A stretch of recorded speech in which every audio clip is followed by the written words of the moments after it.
aleluia. Vamos então louvar o Senhor, né? Quer dizer, vamos fazer o corinho dos visitantes, né? Visitante, seja bem-vindo.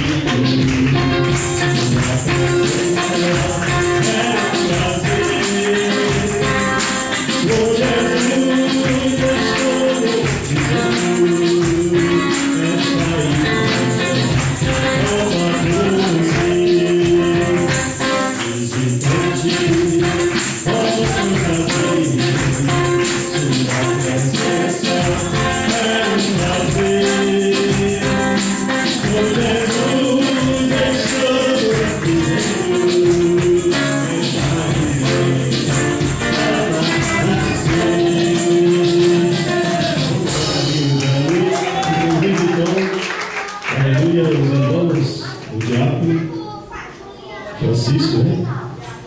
Para se sentar aqui à frente, também o irmão Pablo, para se sentar aqui à frente. Glória a Deus, aleluia.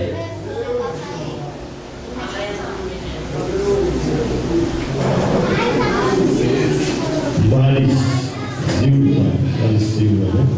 Também está convidado para sentar aqui à frente, em nome de Jesus Cristo.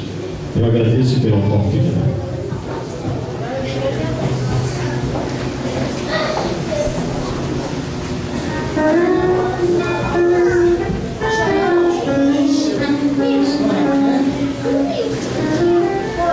Agora apresentações dos corais da Casa do Senhor. Vamos lá. Coral dos Adolescentes.